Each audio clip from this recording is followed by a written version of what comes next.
पूछे हैं। सबसे पहले एक मित्र ने पूछा है कि मैंने बोलने के लिए सेक्स या काम का विषय क्यों चुना है।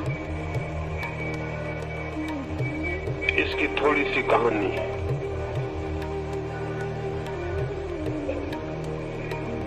एक बड़ा बाजार है। उस बड़े बाजार को कुछ लोग बंबई कहते हैं। उस बड़े बाजार में एक सभा थी और उस सभा में एक पंडित जी कबीर क्या कहते हैं इस संबंध में बोलते थे। उन्होंने कबीर की एक पंक्ति कही और उसका अर्थ समझाया। उन्होंने कहा कि कबीरा खड़ा बाजार में लिए लुकाठी हाथ, जो घर पारे आप न चले हमारे साथ। उन्होंने ये कहा कि कबीर बाजार में खड़ा था और चिल्ला के लोगों से कहने लगा कि लकड़ी उठा के मैं बुलाता हूं उन्हें जो अपने घर को जलाने की हिम्मत रखते हो, वे हमारे साथ आ जाएं। उस सभा में मैंने देखा कि लोग ये बात सुन के बहुत खुश हुए। मुझे बड़ी हैरानी हुई। मुझे हैरानी ये हुई कि वे जो लोग खुश हो रहे थे उनमें से कोई भी अपने घर को जलाने को कभी भी तैयार नहीं था। लेकिन उन्हें प्रसन्न देखकर मैंने समझा कि बेचारा कबीर आज होता तो कितना खुश न होता। जब 300 साल पहले वो था और किसी बाजार में उसने चिल्ला के कहा होगा तो एक भी आदमी खुश नहीं हुआ होगा। आदमी की जात बड़ी अद्भुत है। जो मर जाते हैं उनकी बातें सुन के लोग खुश होते हैं और जो जिंदा होते हैं उन्हें मार डालने की धमकी देते हैं। मैंने सोचा आज कबीर होते इस बम्बई के बड़े बाजार में तो कितने खुश होते कि लोग कितने प्रसन्न हो रहे हैं। कबीर जी क्या कहते हैं इसको सुन के लोग प्रसन्न हो रहे हैं। कबीर जी को सुन के वे कभी भी प्रसन्न नहीं हुए थे। लेकिन लोगों को प्रसन्न देखकर मुझे ऐसा लगा कि जो लोग अपने घर को जलाने के लिए भी हिम्मत रखते हैं और खुश होते हैं उनसे आज कुछ दिल की बातें कही जाए। तो मैं भी वो उसी धोखे में आ गया जिसमें कबीर और क्राइस्ट और सारे लोग हमेशा आते रहे। तो मैंने लोगों से सत्य की कुछ बात कहनी चाहिए और सत्य के संबंध में कोई बात कहनी हो तो उन असत्यों को सबसे पहले तोड़ देना जरूरी है जो आदमी ने सत्य समझ रखे हैं, जिन्हें हम सत्य समझते हैं। और जो सत्य नहीं है जब तक उन्हें न तोड़ दिया जाए तब तक सत्य क्या है उसे जानने की तरफ कोई कदम नहीं उठाया जा सकता है। मुझे कहा गया था उस सभा में कि मैं प्रेम के संबंध में कुछ कहूं और मुझे लगा कि प्रेम के संबंध में तब तक बात समझ में नहीं आ सकती जब तक कि हम काम और सेक्स के संबंध में कुछ गलत धारणाएं लिए हुए बैठे। अगर गलत धारणाएं हैं सेक्स के संबंध में तो प्रेम के संबंध में हम जो भी बातचीत करेंगे वो अधूरी होगी, वो झूठी होगी, वो सत्य नहीं हो सकती। इसलिए उस सभा में मैंने काम और सेक्स के संबंध में कुछ कहा और ये कहा कि काम की ऊर्जा ही रूपांतरित होकर प्रेम की अभिव्यक्ति बनती है। एक आदमी खाद खरीद लाता है गंदी और बदबू से भरी हुई और अगर अपने घर के पास ढेर लगा ले तो सड़क पर से निकलना मुश्किल हो जाएगा, इतनी दुर्गंध वहां फैलेगी। लेकिन एक दूसरा आदमी उसी खाद को बगीचे में डालता है और फूलों के बीज डालता है। फिर वे बीज बड़े होते हैं, पौधे बनते हैं और फूल आते हैं और फूलों की सुगंध पास पड़ोस के घरों में निमंत्रण बन के पहुंच जाती है। राह से निकलते हुए लोगों को भी वो सुगंध छूती है। वो पौधों को लहराता हुआ संगीत अनुभव होता है। लेकिन शायद ही कभी आपने सोचा हो कि फूलों से जो सुगंध बन के प्रकट हो रहा है वो वही दुर्गंध है जो खाद से प्रकट होती थी। खाद की दुर्गंध बीजों से गुजर के फूलों की सुगंध बन जाती है। दुर्गंध सुगंध बन सकती है। काम प्रेम बन सकता है। लेकिन जो काम के विरोध में हो जाएगा वो उसे प्रेम कैसे बनाएगा? जो काम का शत्रु हो जाएगा वो उसे कैसे रूपांतरित करेगा? इसलिए काम को, सेक्स को समझना जरूरी है, ये मैंने वहां कहा, और उसे रूपांतरित करना जरूरी है। मैंने सोचा था जो लोग सिर हिलाते थे घर जल जाने पर, वे लोग मेरी बातें सुनकर बड़े खुश होंगे, लेकिन मुझसे गलती हो गई। जब मैं मंच से उतरा तो उस मंच पर जितने नेता थे, जितने संयोजक थे, वो सब भाग चुके थे। वो मुझे उतरते वक्त मंच पर कोई भी नहीं मिले। वे शायद अपने घर चले गए होंगे, कहीं घर में आग न लग जाए उसे बुझाने का इंतजाम करने भाग गए। मुझे धन्यवाद देने को भी संयोजक वहां नहीं थे। जितनी भी सफेद टोपियां थी, जितने भी खादी वाले लोग थे, वो मंच पर कोई भी नहीं थे, वो जा चुके थे। नेता बड़ा कमजोर होता है, वो अनुयायियों के पहले भाग जाता है। लेकिन कुछ हिम्मतवर लोग जरूर ऊपर आए। कुछ बच्चे आए, कुछ बच्चियां आई, कुछ बूढ़े, कुछ जवान, और उन्होंने मुझसे कहा कि आपने वो बात हमें कही है जो हमें किसी ने भी कभी नहीं कही, और हमारी आंखें खोल दी है। हमें बहुत ही प्रकाश अनुभव हुआ है। तो फिर मैंने सोचा कि उचित होगा कि इस बात को और ठीक से पूरी तरह कहा जाए। इसलिए ये विषय मैंने आज यहाँ चुना। इस 4 दिनों में वो उस कहानी जो वहां अधूरी रह गई थी उसे पूरे करने का एक कारण ये था कि लोगों ने मुझे कहा, और वो उन लोगों ने कहा जिनका जीवन को समझने की हार्दिक चेष्टा है, और उन्होंने चाहा कि मैं पूरी बात कहूं। एक तो कारण ये था, और दूसरा कारण ये था कि वे जो लोग भाग गए थे मंच से, उन्होंने जगह जगह जाकर कहना शुरू कर दिया कि मैंने तो ऐसी बातें कही हैं जिनसे धर्म का विनाश हो जाएगा। मैंने तो ऐसी बातें कही हैं जिनसे कि लोग अधार्मिक हो जाएंगे।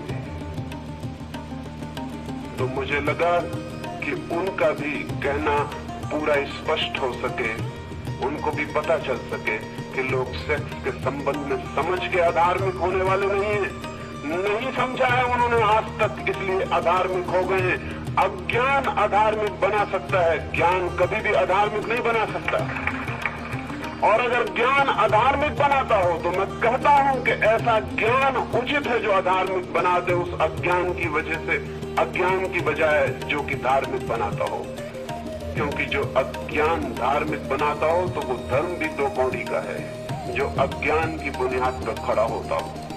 धर्म तो वही सत्य है जो ज्ञान के आधार पर खड़ा होता है। और मुझे नहीं दिखाई पड़ता कि ज्ञान मनुष्य को कभी भी कोई हानि पहुंचा सकता है। हानि हमेशा अंधकार से पहुंचती है और अज्ञान से।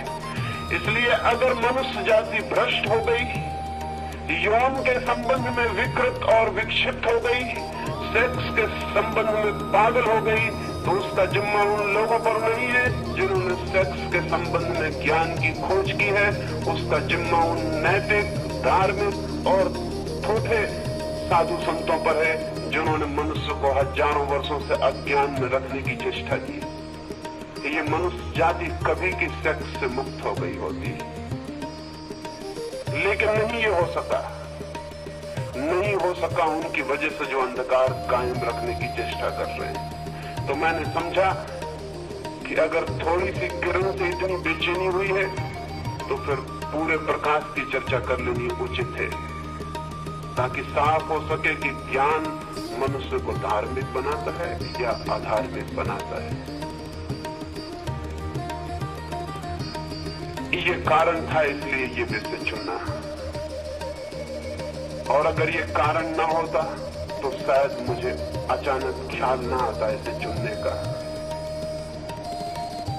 शायद इसमें मैं कोई बात न करता। इस लिहाज से वे लोग धन्यवाद के पात्र हैं जिन्होंने अवसर पैदा कर दिया और ये विषय मुझे चुनना पड़ा। और अगर आपको धन्यवाद देना हो तो मुझे मत देना। वो भारतीय विद्या भवन में जिन्होंने सभा आयोजित की थी उनको धन्यवाद देना। उन्होंने ही ये विषय चुनवा दिया, मेरा इसमें कोई हाथ नहीं।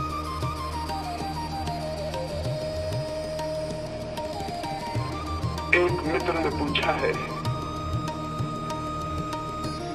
कि मैंने कहा कि काम का रूपांतरण ही प्रेम बनता है, तो उन्होंने पूछा है कि माँ का बेटे के लिए प्रेम क्या वो भी काम है, वो भी सेक्स है? और भी कुछ लोगों ने इसी तरह के प्रश्न पूछे। इसे थोड़ा समझ लेना उपयोगी होगा। अगर मेरी बात आपने ध्यान से सुनी है तो मैंने कहा कि सेक्स के अनुभव के बड़ी गहराइयां हैं जिन तक आदमी पहुंच भी नहीं पाता है। 3 तल है सेक्स के अनुभव के, वो मैं आपसे कहूं। एक तल तो शरीर का तल है, बिल्कुल फिजियोलॉजिकल। एक आदमी वेश्या के पास जाता है, उसे जो सेक्स का अनुभव होता है वो शरीर से गहरा नहीं हो सकता।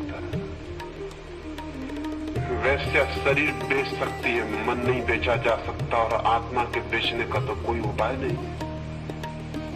शरीर मिल सकता है। एक आदमी बलात्कार करता है तो बलात्कार में किसी का मन भी नहीं मिल सकता और किसी की आत्मा भी नहीं।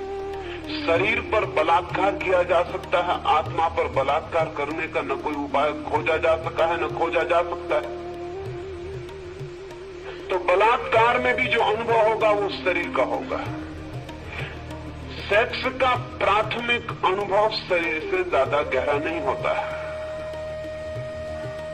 लेकिन शरीर के अनुभव पर ही जो रुक जाते हैं वो सेक्स के पूरे अनुभव को उपलब्ध नहीं होते। उन्हें मैंने जो गहराइयों की बातें कही है उसका उन्हें कोई भी पता नहीं चल सकता। और अधिक लोग शरीर के तल पर ही रुक गए। इस संबंध में ये भी जान लेना जरूरी है कि जिन देशों में भी प्रेम के बिना विवाह होता है उस देश में सेक्स शरीर के तल पर ही रुक जाता है, उससे गहरा नहीं जा सकता है। विवाह 2 शरीरों का हो सकता है, विवाह 2 आत्माओं का नहीं। 2 आत्माओं का प्रेम हो सकता है। तो अगर प्रेम से विवाह निकलता हो तब तो विवाह एक गहरा अर्थ ले लेता है। और अगर विवाह 2 पंडितों के और 2 जोशियों के हिसाब किताब से निकलता हो और जाति के विचार से निकलता हो और धन के विचार से निकलता हो तो वैसा विवाह कभी भी शरीर से ज्यादा गहरा नहीं जा सकता। लेकिन ऐसे विवाह का एक फायदा है, शरीर मन की बजाय ज्यादा स्थिर चीज है। इसलिए शरीर जिन समाजों में विवाह का आधार है उन समाजों में विवाह सुस्थिर होगा, जीवन भर चल जाएगा। शरीर अस्थिर चीज नहीं है, शरीर बहुत स्थिर चीज, उसमें परिवर्तन बहुत धीरे धीरे आता है और पता भी नहीं चलता। शरीर जड़ता का तल है। इसलिए जिन समाजों ने यह समझा कि विवाह को स्थिर बनाना जरूरी है, एक ही विवाह पर्याप्त हो, बदलाहट की जरूरत ना पड़े, उनको प्रेम अलग कर देना पड़ा। क्योंकि प्रेम होता है मन से और मन चंचल है। जो समाज प्रेम के आधार पर विवाह को निर्मित करेंगे उन समाजों में तलाक अनिवार्य होगा, उन समाजों में विवाह परिवर्तित होगा। विवाह स्थायी व्यवस्था नहीं हो सकती क्योंकि प्रेम तरल है, मन चंचल है, शरीर स्थिर और जड़ है। आपके घर में एक पत्थर पड़ा हुआ है, सुबह पत्थर पड़ा था, सांझ भी पत्थर वहीं पड़ा रहेगा। सुबह फूल खिलाता, सांझ तक मुरझा जाएगा और गिर जाएगा। फूल जिंदा है, जन्मेगा, जिएगा, मरेगा। पत्थर मुर्दा है, वैसे ही का वैसा सुबह था वैसा ही शाम पड़ा रहे। पत्थर बहुत स्थिर है, विवाह पत्थर की तरह है। शरीर के तल पर जो विवाह है वो स्थिरता लाता है, समाज के हित में है, लेकिन एक एक व्यक्ति के अहित में है, क्योंकि वो स्थिरता शरीर के तल पर लाई गई है और प्रेम से बचा गया है। इसलिए शरीर के तल से ज्यादा पति और पत्नी का संभोग और सेक्स नहीं पहुंच पाता गहरे में। एक यांत्रिक, एक मैकेनिकल रूटीन हो जाती है, एक यंत्र की भांति जीवन हो जाता है सेक्स का। उस अनुभव को रिपीट करते रहते हैं और जड़ होते चले जाते हैं, लेकिन उससे ज्यादा गहराई कभी भी नहीं मिलती। जहां प्रेम के बिना विवाह होता है उस विवाह में और वेश्या के पास जाने में बुनियादी भेद नहीं, थोड़ा सा भेद है। बुनियादी नहीं है वो। वेश्या को आप एक दिन के लिए खरीदते हैं और पत्नी को आप पूरे जीवन के लिए खरीदते हैं, इससे ज्यादा फर्क नहीं पड़ता। जहां प्रेम नहीं है वहां खरीदना ही है, चाहे एक दिन के लिए खरीदो चाहे पूरी जिंदगी के लिए खरीदो। हालांकि साथ रहने से रोज रोज एक तरह का संबंध पैदा हो जाता है, एसोसिएशन से लोग उसी को प्रेम समझ लेते हैं, वो प्रेम नहीं है। प्रेम और ही बात है। शरीर के तल पर विवाह है, इसलिए शरीर के तल से गहरा संबंध कभी भी नहीं उत्पन्न हो पाता। ये एक तल है। दूसरा तल है सेक्स का, मन का तल, साइकोलॉजिकल। वातशायन से लेकर पंडित कोक तक जिन लोगों ने भी इस तरह के शास्त्र लिखे हैं सेक्स के बाबत, वो शरीर के तल से गहरे नहीं जाते। दूसरा तल है मानसिक। जो लोग प्रेम करते हैं और फिर विवाह में बंधते हैं, उनका सेक्स शरीर के तल से थोड़ा गहरा जाता है, वो मन तक जाता है, उसकी गहराई साइकोलॉजिकल है। लेकिन वो भी रोज रोज पुनरुक्त होने से थोड़े दिनों में शरीर के तल पर आ जाता है और यांत्रिक हो जाता है। पश्चिम ने जो व्यवस्था विकसित की है 200 वर्षों में प्रेम विवाह की, वो मानसिक तल तक सेक्स को ले जाती, और इसीलिए पश्चिम में समाज अस्त व्यस्त हो गया है, क्योंकि मन का कोई भरोसा नहीं है। वो आज कहता है कुछ, कल कुछ कहने लगता है, सुबह कुछ कहता है, सांझ कुछ कहने लगता है, घड़ी भर पहले कुछ कहता है, घड़ी भर बाद कुछ कहने लगता है। शायद आपने सुना होगा कि बायरन ने जब शादी की तो कहते हैं तब तक वो कोई 60-70 स्त्रियों से संबंधित रह चुका था। एक स्त्री ने उसे मजबूर ही कर दिया विवाह के लिए, तो उसने विवाह किया। और जब वो चर्च से उतर रहा था विवाह करके, अपनी पत्नी का हाथ में लेकर, घंटियां बज रही हैं चर्च की, मोमबत्तियां भी जो जलाई गई हैं जल रही हैं। अभी जो मित्र स्वागत करने आए थे वो विदा हो रहे हैं, और वो अपनी पत्नी का हाथ पकड़ के सामने खड़ी घोड़ा गाड़ी में बैठने के लिए चर्च की सीढ़ियां उतर रहा है। तभी उसे चर्च के सामने ही एक और स्त्री जाती हुई दिखाई पड़ी। एक क्षण को वो भूल गया अपनी पत्नी को, उसके हाथ को, अपने विवाह को।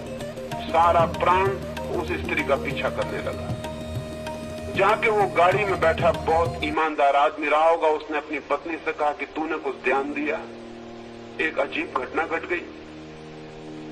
कल तक तुझसे मेरा विवाह नहीं हुआ था तो मैं विचार करता था कि तू मुझे मिल पाएगी या नहीं, तेरे सिवाय मुझे कोई भी नहीं दिखाई पड़ता। और आज जबकि विवाह हो गया, मैं तेरा हाथ पकड़ के नीचे उतर रहा हूं, मुझे एक स्त्री दिखाई पड़ी गाड़ी के उस तरफ जाती हुई, और तू मुझे भूल गई, और मेरा मन उस स्त्री का पीछा करने लगा। और एक क्षण को मुझे लगा कि काश ये स्त्री मुझे मिल जाए। मन इतना चंचल है। तो जिन लोगों को समाज को व्यवस्थित रखना था, उन्होंने मन के तल पर सेक्स को नहीं जाने दिया, उन्होंने शरीर के तल पर रोक लिया। विवाह करो, प्रेम नहीं, फिर विवाह से प्रेम आता हो तो आए, ना आता हो ना आए। शरीर के तल पर स्थिरता हो सकती है, मन के तल पर स्थिरता बहुत मुश्किल है। लेकिन मन के तल पर सेक्स का अनुभव शरीर से ज्यादा गहरा होता है। पूरब की बजाय पश्चिम का सेक्स का अनुभव ज्यादा गहरा है। पश्चिम के जो मनोवैज्ञानिक हैं, फ्रायड से जुंग तक, उन सारे लोगों ने जो भी लिखा है वो सेक्स की दूसरी गहराई, वो मन की गहराई। लेकिन मैं जिस सेक्स की बात कर रहा हूं वो तीसरा तल है, वो ना आज तक पूरब में पैदा हुआ है ना पश्चिम में। वो तीसरा तल है स्पिरिचुअल, वो तीसरा तल है आध्यात्मिक। शरीर के तल पर भी एक स्थिरता है क्योंकि शरीर जड़ है, और आत्मा के तल पर भी एक स्थिरता है क्योंकि आत्मा के तल पर कोई परिवर्तन कभी होता ही नहीं। वहां सब शांत है, वहां सब सनातन है। बीच में एक तल है मन का, जहां तरलता पारे की तरह तरल है मन, जरा में बदल जाता है। पश्चिम मन के साथ प्रयोग कर रहा है, इसलिए विवाह टूट रहा है, परिवार नष्ट हो रहा है। मन के साथ विवाह और परिवार खड़े नहीं रह सकते। अभी 2 वर्ष में तलाक है, कल 2 घंटे में तलाक हो सकता है, मन तो घंटे भर में बदल जाता है। तो पश्चिम का सारा समाज अस्त व्यस्त हो गया है। पूरब का समाज व्यवस्थित था, लेकिन सेक्स की जो गहरी अनुभूति थी वो पूरब को उपलब्ध नहीं हो सकी। एक और स्थिरता है, एक और घड़ी है आध्यात्मिक की, उस तल पर जो पति पत्नी एक बार मिल जाते हैं या 2 व्यक्ति एक बार मिल जाते हैं, उन्हें तो ऐसा लगता है कि वो अनंत जन्मों के लिए एक हो गए। वहां फिर कोई परिवर्तन नहीं है। उस तल पर चाहिए स्थिरता, उस तल पर चाहिए अनुभव। तो मैं जिस अनुभव की बात कर रहा हूं, जिस सेक्स की बात कर रहा हूं, वो स्पिरिचुअल सेक्स, आध्यात्मिक अर्थ नियोजन करना चाहता हूं काम की वासना में। और अगर मेरी ये बात समझेंगे तो आपको पता चल जाएगा कि माँ का बेटे के प्रति जो प्रेम है वो आध्यात्मिक काम है, वो स्पिरिचुअल सेक्स का हिस्सा है। आप कहेंगे तो बहुत उल्टी बात है, माँ का बेटे के प्रति काम का क्या संबंध? लेकिन जैसा मैंने कहा कि पुरुष और स्त्री, पति और पत्नी एक क्षण के लिए मिलते हैं, एक क्षण के लिए दोनों की आत्माएं एक हो जाती हैं, और उस घड़ी में जो उन्हें आनंद का अनुभव होता है वही उनको बांधने वाला हो जाता है। कभी आपने सोचा कि माँ के पेट में बेटा 9 महीने तक रहता है और माँ के अस्तित्व से मिला रहता है? पति एक क्षण को मिलता है, बेटा 9 महीने के लिए एक होता है, इकट्ठा होता है। इसलिए माँ का बेटे से जो गहरा संबंध है वो पति से भी कभी नहीं होता, हो भी नहीं सकता। पति एक क्षण के लिए मिलता है अस्तित्व के तल पर, जहां एग्जिस्टेंस है, जहां बीइंग है, वहां एक क्षण को मिलता है फिर बिछड़ जाता है। एक क्षण को करीब आते हैं और फिर कोसों का फासला शुरू हो जाता है। लेकिन बेटा 9 महीने तक माँ की सांस से सांस लेता है, माँ के हृदय से धड़कता है, माँ के खून से खून, माँ के प्राण से प्राण। उसका अपना कोई अस्तित्व नहीं होता, वो माँ का एक हिस्सा होता है। इसीलिए स्त्री माँ बने बिना कभी भी पूरी तरह तृप्त नहीं हो पाती। कोई पति स्त्री को कभी तृप्त नहीं कर सकता जो उसका बेटा उसे कर देता है। कोई पति कभी उतना गहरा कंटेंटमेंट उसे नहीं दे पाता जितना उतना बेटा उसको दे पाता है।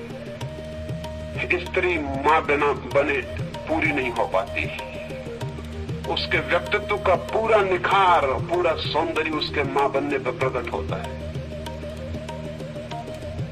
उससे उसके बेटे के आत्मिक संबंध बहुत गहरे हैं। और इसीलिए आप ये भी समझ लो कि जैसे ही स्त्री मां बन जाती है उसकी सेक्स में रुचि कम हो जाती है। कभी आपने ख्याल किया? जैसे ही स्त्री मां बन जाती सेक्स के प्रति उसकी रुचि कम हो जाती है। फिर सेक्स में उसे उतना रस नहीं मालूम पड़ता। उसने एक और गहरा रस ले लिया है मातृत्व का।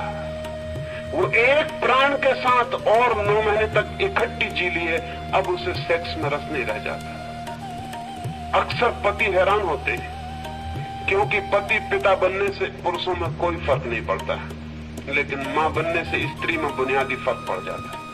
पिता बनने से पति में कोई फर्क नहीं पड़ता क्योंकि पिता कोई बहुत गहरा संबंध नहीं है। जो नया व्यक्ति पैदा होता है उससे पिता का कोई गहरा संबंध नहीं है। पिता बिल्कुल सामाजिक व्यवस्था है, सोशल इंस्टीट्यूशन है। पिता के बिना भी दुनिया चल सकती है। इसीलिए पिता से कोई गहरा संबंध नहीं है बेटे का।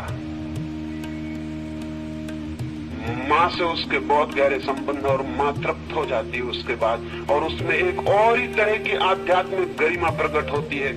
जो मां नहीं बनी है स्त्री उसको देखें, और जो मां बन गई है उसे देखें, और उन दोनों की चमक और उनकी ऊर्जा और उनका व्यक्तित्व अलग मालूम पड़ेगा। मां में एक दीप्ति दिखाई पड़ेगी, शांत, जैसे नदी जब मैदान में आ जाती तब शांत हो जाती है। जो जो अभी मां नहीं बनी है, उस स्त्री में एक दौड़ दिखेगी, जैसे पहाड़ पर नदी दौड़ती है, झरने की तरह टूटती है, चिल्लाती है, गड़गड़ाहट है, आवाज है, दौड़ है। मां बनकर वो एकदम शांत हो जाती है। इसीलिए मैं आपसे संदर्भ में यह भी कहना चाहता हूं कि जिन स्त्रियों को सेक्स का पागलपन सवार हो गया, जैसे पश्चिम में, वो इसीलिए मां नहीं बनना चाहती क्योंकि मां बनने के बाद सेक्स का रस कम हो जाता है। पश्चिम की स्त्री मां बनने से इंकार करती है क्योंकि मां बने कि सेक्स का रस गया। सेक्स का रस तभी तक रह सकता है जब तक वो मां ना बने। तो पश्चिम की अनेक हुकूमतें घबरा गई इस बात से कि ये रोग अगर बढ़ता चला गया तो उनकी संख्या का क्या होगा। हम यहाँ घबरा रहे हैं कि हमारी संख्या न बढ़ जाए, पश्चिम में मुल्क घबरा रहे हैं कि उनकी संख्या कहीं कम न हो जाए, क्योंकि स्त्रियों का अगर इतने तीव्र रूप से ये भाव पैदा हो जाए कि मां बनने से सेक्स का रस कम हो जाता है और वो मां न बनना चाहे तो क्या किया जा सकता है? कोई कानूनी जबरदस्ती की जा सकती है। किसी को संतति नियमन के लिए तो कानूनी जबरदस्ती भी की जा सकती है कि हम जबरदस्ती बच्चे नहीं होने देंगे, लेकिन किसी स्त्री को मजबूर नहीं किया जा सकता कि बच्चे पैदा करने ही पड़ेंगे। पश्चिम के सामने हमसे बड़ा सवाल, हमारा सवाल उतना बड़ा नहीं। हम संख्या को रोक सकते हैं जबरदस्ती कानूनन, लेकिन संख्या को कानूनन बढ़ाने का कोई भी रास्ता नहीं। किसी व्यक्ति को जबरदस्ती नहीं की जा सकती तुम बच्चे पैदा करो। और आज से 200 साल के भीतर पश्चिम के सामने ये प्रश्न बहुत भारी हो जाएगा, क्योंकि पूरब की संख्या बढ़ती चली जाएगी, वो सारी दुनिया पे छा सकती है और पश्चिम की संख्या क्षीण होती जा सकती है। स्त्री को मां बनने के लिए उन्हें फिर से राजी करना पड़ेगा और उनके कुछ मनोवैज्ञानिकों ने ये सलाह देनी शुरू की है कि बाल विवाह शुरू कर दो, अन्यथा खतरा है। क्योंकि स्त्री होश में आ जाती तो वो मां नहीं बनना चाहती, उसे सेक्स का रस लेने में ज्यादा ठीक मालूम पड़ता है। इसलिए बचपन में शादी कर दो, उसे पता ही नहीं चले वो कब मां बन गई। पूरब में जो बाल विवाह चलता था उसके एक कारणों में ये भी था। स्त्री जितनी युवा हो जाएगी, वो जितनी समझदार हो जाएगी और सेक्स का जैसे रस लेने लगेगी, वैसे वो मां नहीं बनना चाहेगी। हालांकि उसे कुछ पता नहीं कि मां बनने से क्या मिलेगा, ये तो मां बनने से ही पता चल सकता है, उसके पहले कोई उपाय नहीं। स्त्री तृप्त होने लगती है मां बनके, क्यों? उसने एक आध्यात्मिक तल पर सेक्स का अनुभव कर लिया बच्चे के साथ, और इसलिए मां और बेटे के पास एक आत्मीयता है। मां अपने प्राण दे सकती है बेटे के लिए। मां बेटे के प्राण लेने की कल्पना भी नहीं कर सकती। पत्नी पति के प्राण ले सकती है, लिए हैं अनेक बार, और अगर नहीं भी लेती तो पूरी जिंदगी में प्राण लेने की हालत पैदा कर देती। लेकिन बेटे के लिए कल्पना भी नहीं कर सकती। वो संबंध बहुत गहरा है। और मैं आपसे ये भी कह दूं, जब उससे अपने पति का संबंध भी इतना गहरा हो जाता तो पति भी उसे बेटे की तरह दिखाई पड़ने लगता है, पति की तरह नहीं। यहाँ इतनी स्त्रियां बैठी और इतने पुरुष बैठे, मैं उनसे ये पूछता हूं कि जब उन्होंने अपनी पत्नी को बहुत प्रेम किया है तो क्या उन्होंने इस तरह व्यवहार नहीं किया जैसे छोटा बच्चा अपनी मां के साथ करता है? क्या आपको इस बात का ख्याल है कि पुरुष के हाथ स्त्री के स्तन की तरफ क्यों पहुंच जाते हैं? वो छोटे बच्चे के हाथ हैं जो अपनी मां के स्तन की तरफ जा रहे हैं। जैसे ही पुरुष स्त्री के प्रति गहरे प्रेम से भरता है, उसके हाथ उसके स्तन की तरफ बढ़ते हैं। क्यों? स्तन से क्या संबंध है सेक्स का? स्तन से कोई संबंध नहीं। स्तन से मां और बेटे का संबंध है। बचपन से वो जानता रहा है बेटे का संबंध स्तन से है, और जैसे ही पुरुष गहरे प्रेम से भरता है वो बेटा हो जाता है। और स्त्री का हाथ कहां पहुंच जाता है? वो पुरुष के सिर पे पहुंच जाता है, उसके बालों में उंगलियां चली जाती है। वो पुराने बेटे की याद है, वो पुराने बेटे का सिर है जिसे उसने सहलाया है। इसलिए अगर ठीक से प्रेम आध्यात्मिक तल तक विकसित हो जाए तो पति आखिर में बेटा हो जाता है, और बेटा हो जाना चाहिए। तो आप समझिए कि हमने तीसरे तल पर सेक्स का अनुभव किया, अध्यात्म के तल पर, स्पिरिचुअलिटी के तल पर। इस तल पर एक संबंध है जिसका हमें कोई पता ही नहीं। पति पत्नी का संबंध उसकी तैयारी है, उसका अंत नहीं है, वो यात्रा की शुरुआत है, पूर्णता नहीं है। इसलिए पति पत्नी सदा कष्ट में रहते हैं, क्योंकि वो यात्रा है। यात्रा सदा कष्ट में होती, मंजिल पे शांति मिलती है। पति पत्नी कभी शांत नहीं हो सकते, वो बीच की यात्रा है। और अधिक लोग यात्रा में ही खत्म हो जाते हैं, मुकाम पे कभी पहुंच ही नहीं पाते। इसलिए पति पत्नी के बीच एक इनर कॉन्फ्लिक्ट 24 घंटे चलती है। 24 घंटे एक कलह चलती, जिससे हम प्रेम करते हैं उसी के साथ 24 घंटे कलह चलती। लेकिन न पति समझता न पत्नी समझती कि कलह का कारण क्या है। पति सोचता है कि शायद दूसरी स्त्री होती तो सब ठीक हो जाता, पत्नी सोचती कि शायद दूसरा पुरुष होता तो सब ठीक हो जाता। ये जोड़ा गलत हो गया। लेकिन मैं आपसे कहता हूं कि दुनिया भर के जोड़ों का यही अनुभव है।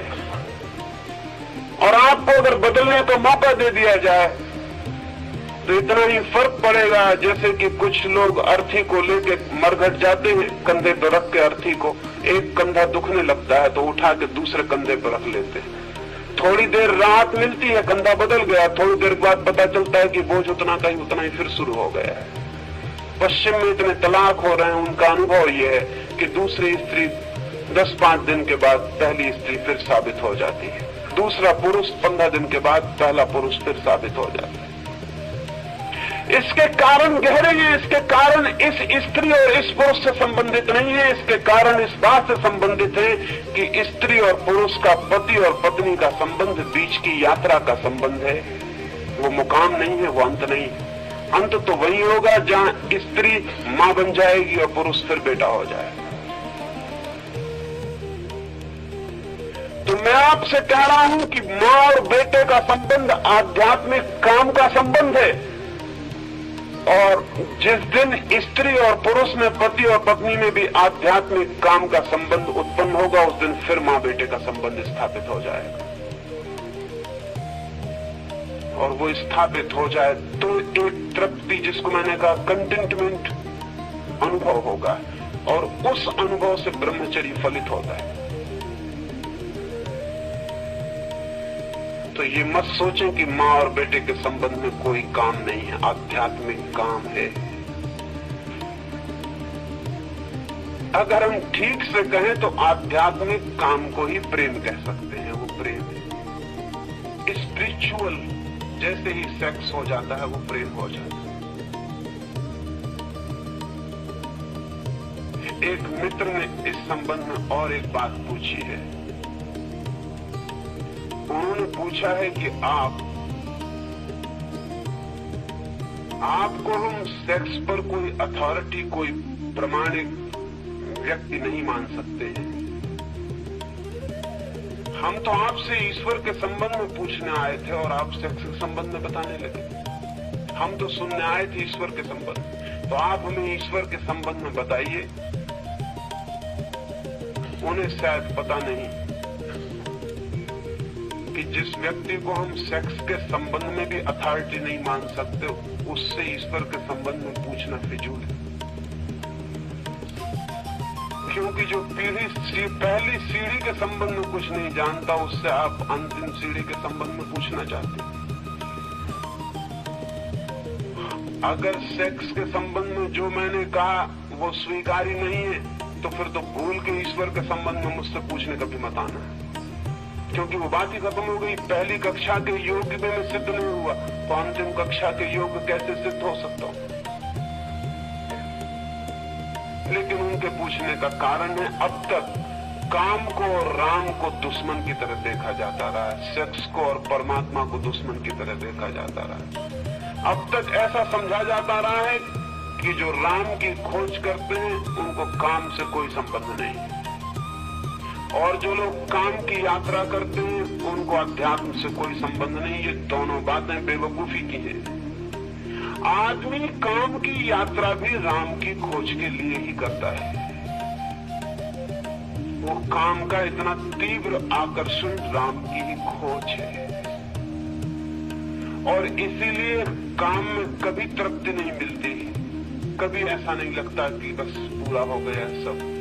वो जब तक राम न मिल जाए तब तक लग भी नहीं सकता। और जो लोग काम के शत्रु होकर राम को खोजते हैं। राम की खोज नहीं है वो सिर्फ राम के नाम में काम से एस्केप है, पलायन। काम से बचना है, अगर प्राण घबराते हैं, डर लगता है, तो राम की चदरिया ओढ़ के उसमें छुप जाना है और राम राम राम राम राम राम जपते रहना है कि वो काम की याद ना आए। जब भी कोई आदमी राम राम राम राम जपते मिले तो जरा गौर करना, उसके भीतर राम राम के जप के पीछे काम का जप चल रहा होगा, सेक्स का जप चल रहा होगा। स्त्री को देखेगा और माला फेरने लगेगा, कहेगा राम राम राम राम राम राम। वो स्त्री दिखी को ज्यादा जोर से माला फेरता है, ज्यादा जोर से राम राम कहता। क्यों? वो भीतर जो काम बैठा है वो धक्के मार रहा है, राम का नाम ले लेकर उसे भुलाने की कोशिश करता है। लेकिन इतनी आसान तरकीबों से अगर जीवन बदलते होते तो दुनिया कभी की बदल गई होती। उतना आसान रास्ता नहीं। तो मैं आपसे कहना चाहता हूं कि काम को समझना जरूरी है अगर आप अपने राम की और परमात्मा की खोज को भी समझना चाहते हैं। क्यों? ये इसलिए मैं कहता हूं कि एक आदमी बंबई से कलकत्ते की यात्रा करना चाहे, वो कलकत्ते के संबंध में पता लगाए कि कलकत्ता कहाँ है, किस दिशा में है, लेकिन उसे यही पता ना हो कि बंबई कहाँ है और किस दिशा में है। और कलकत्ते की वो यात्रा करना चाहे तो क्या वो कभी सफल हो सकेगा?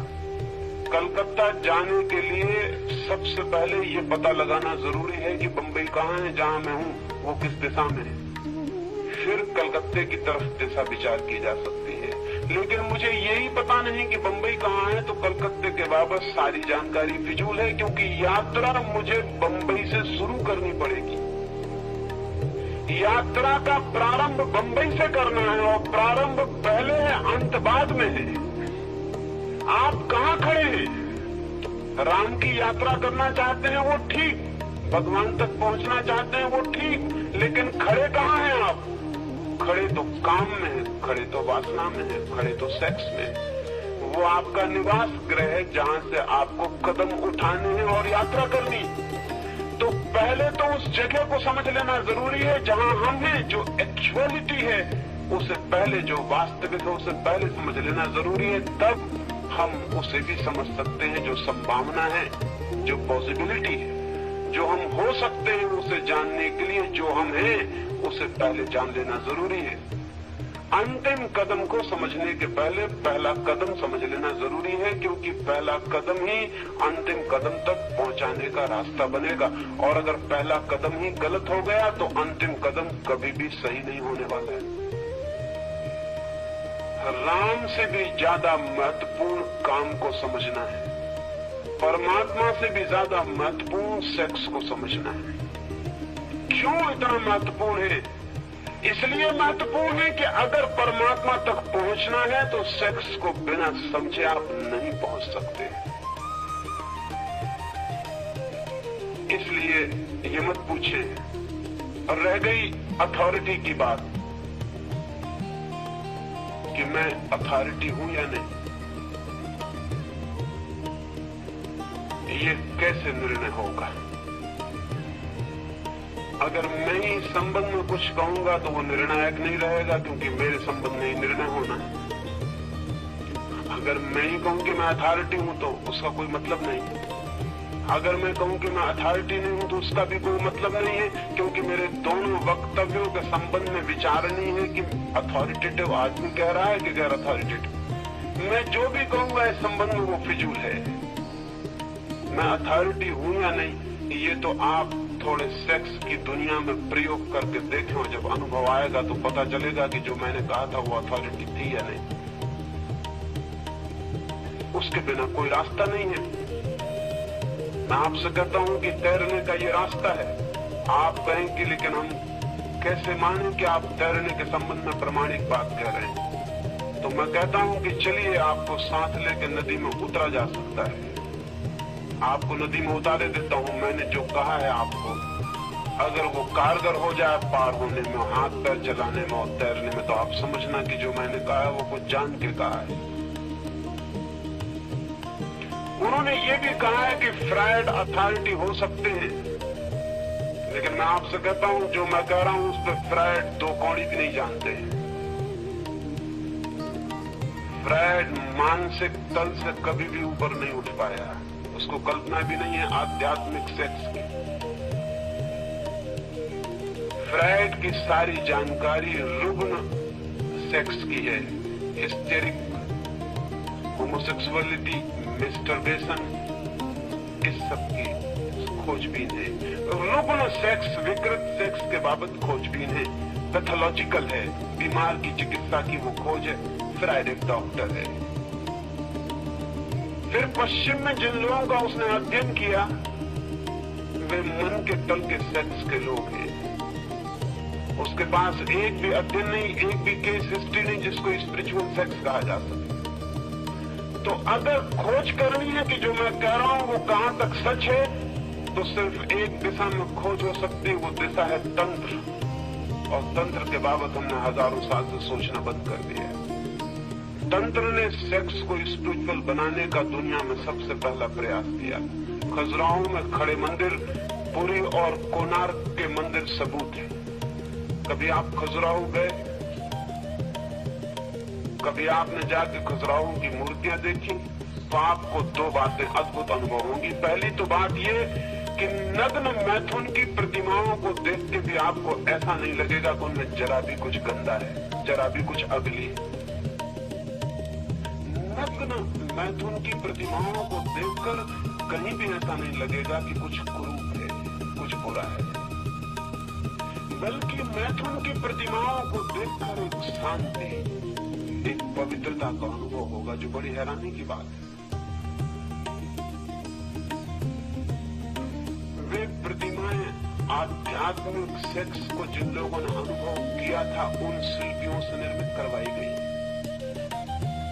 उन प्रतिमाओं के चेहरों पर आप एक सेक्स से भरे हुए आदमी को देखें, उसकी आंखें देखें, उसका चेहरा देखें, वो घिनौना, घबराने वाला, कुरूप प्रतीत होगा।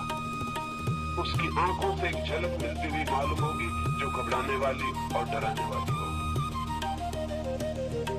प्यारे से प्यारे आदमी को, अपने निकटतम प्यारे से प्यारे व्यक्ति को भी स्त्री जब सेक्स से भरा हुआ पास आते हुए देखती है तो उसे दुश्मन दिखाई पड़ता है, मित्र नहीं दिखाई पड़ता।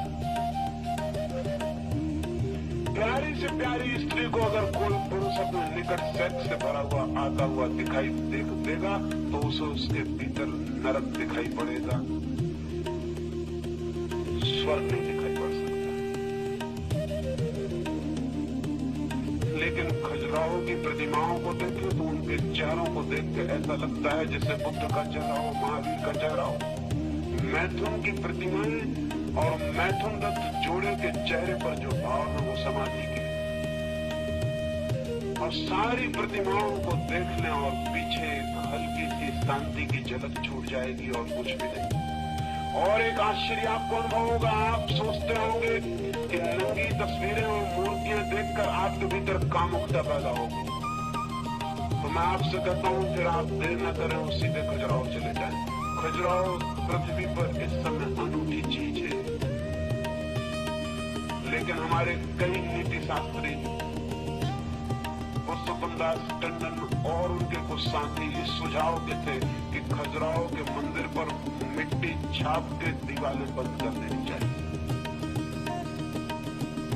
क्योंकि उनको देखने से वासना पैदा हो सकती है। मैं तो हैरान हो गया। खजुराहो के मंदिर जिन्होंने बनाए थे उनका ख्याल ये था कि इन प्रतिमाओं को अगर कोई बैठ के घंटे पर देखे तो वासना से शून्य हो जाएगा।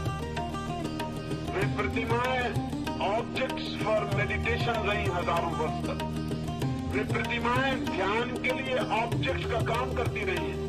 जो लोग अति कामुक थे उन्हें खजुराहो के मंदिर के पास भेज के उन पर ध्यान करवाने के लिए कहा जाता था कि तुम ध्यान करो, इन प्रतिमाओं को देखो और इनमें लीन हो जाओ।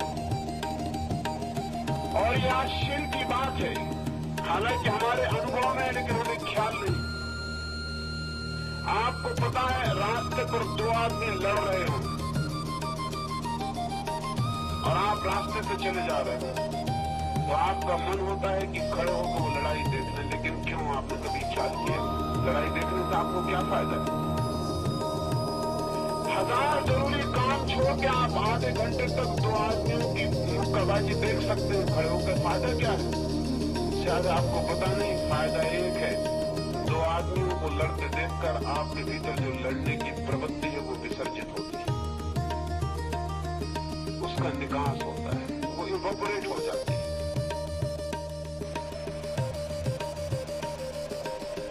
अगर मैथुन की प्रतिमा को कोई घंटे भर तक शांत बैठ के ध्यान मग्न होकर देखे तो उसके भीतर जो मैथुन करने का पागल भाव है वो विलीन हो जाता है। एक मनोवैज्ञानिक के पास एक आदमी को लाया गया था। वो एक दफ्तर में काम करता है और अपने मालिक से, अपने बॉस से बहुत रुष्ट है। मालिक उससे कुछ भी कहता तो उसे बहुत अपमान मालूम होता और उसके मन में होता है कि निकालूं जूता और इसे मार दूं। लेकिन मालिक को जूता कैसे मारा जा सकता है? हालांकि ऐसे नौकर कम ही होंगे जिनके मन में ये ख्याल ना आता हो कि निकालूं जूता और मार दूं। ऐसा नौकर खोजना मुश्किल है। अगर आप मालिक हैं तो भी आपको पता होगा, और आप अगर नौकर हैं तो भी आपको पता होगा कि नौकर के मन में नौकर होने की भारी पीड़ा है और मन होता है कि इसका बदला ले लूं। लेकिन नौकर अगर बदला ले सकता तो नौकर होता क्यों? तो वो बेचारा मजबूर है और दबाए चला जाता है। फिर तो हालत उसकी ऐसी रुग्ण हो गई कि उसे ये डर पैदा हो गया कि किसी दिन आवेश में मैं जूता मार ही न दूं, तो वो जूता घर ही छोड़ जाता है। लेकिन दफ्तर में उसे जूते की दिन भर याद आती है, और जब भी मालिक दिखाई पड़ता है वो पैर टटोल के देखता है कि जूता, लेकिन जूता तो वो घर छोड़ाया और खुश होता है कि अच्छा हुआ मैं छोड़ाया, किसी दिन आवेश से क्षण में निकल आए, जूता तो मुश्किल हो गई। लेकिन घर जूता छोड़ाने से जूते से मुक्ति नहीं होती। जूता उसका पीछा करने लगा। वो कागज पर कुछ भी बनाता है तो जूता बन जाता है। वो रजिस्टर पर कुछ ऐसे ही लिख रहा है और पाता है कि जूते ने आकार लेना शुरू कर दिया, उसके प्राणों में जूता गिरने लगा है। वो बहुत घबरा गया है और उसे ऐसा डर लगने लगा है धीरे धीरे कि मैं किसी भी दिन हमला कर सकता हूँ। तो उसने अपने घर आके कहा कि अब मुझे नौकरी पे जाना ठीक नहीं, मैं छुट्टी लेना चाहता हूँ, क्योंकि अब हालत ऐसी हो गई कि मैं दूसरे का जूता निकाल के भी मार सकता हूँ। अब अपने जूते का जरूरत नहीं रह गई। मेरे हाथ दूसरे लोगों के पैरों की तरफ भी बढ़ने की कोशिश करते। तो घर के लोगों ने समझा कि वो पागल होता है, उसे मनोवैज्ञानिक के पास ले गया। उस मनोवैज्ञानिक ने कहा कि इसकी बीमारी बड़ी नहीं, छोटी सी है, इसके मालिक की तस्वीर घर में लगा लो और इससे कहो कि रोज सुबह 5 जूते धार्मिक भाव से मारा करे। 5 जूते मारे तब दफ्तर जाए, बिल्कुल रिलीजियसली। ऐसा नहीं कि किसी दिन चूक जाए, जैसे लोग ध्यान जप करते हैं, बिल्कुल वक्त पर 5 जूते मारे, दफ्तर से लौट के 5 जूते मारे।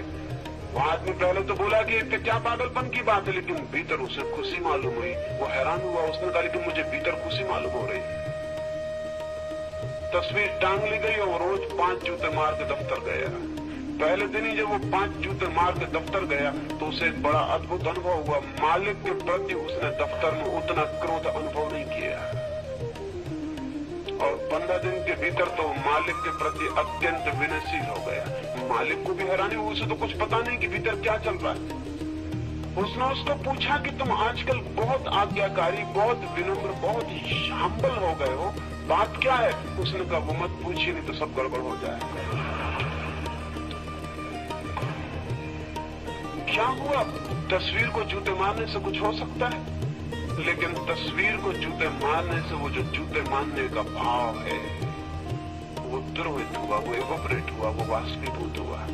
खजुराहो के मंदिर या कोणार्क और पुरी के मंदिर जैसे मंदिर सारे देश के गांव-गांव में होने चाहिए। बाकी मंदिरों की कोई जरूरत नहीं है, वो बेवकूफी के सबूत है, उनमें कुछ नहीं है, उनमें न कोई वैज्ञानिकता है, न कोई अर्थ है, न कोई प्रयोजन है, वो निपट गंवारी के सबूत है। लेकिन खजुराहो के मंदिर जरूर अर्थपूर्ण है। जिस आदमी का भी मन सेक्स से बहुत भरा हो वो जाकर उन पर ध्यान करे और वो हल्का लौटेगा, शांत लौटेगा। तंत्र ने जरूर सेक्स को आध्यात्मिक बनाने की कोशिश की थी, लेकिन इस मुल्क के नीति शास्त्री और जो मॉरल प्रीचर्स हैं, उन दुष्टों ने उनकी बात को समाज तक नहीं पहुंचने दिया। वो मेरी बात भी नहीं पहुंचने देना चाहते। यहाँ से मैं भारतीय विद्या भवन से बोलकर जबलपुर वापस लौटा और तीसरे दिन मुझे एक पत्र मिला कि अगर आप इस तरह की बातें कहना बंद नहीं कर देते तो आपको गोली क्यों न मार दी जाए।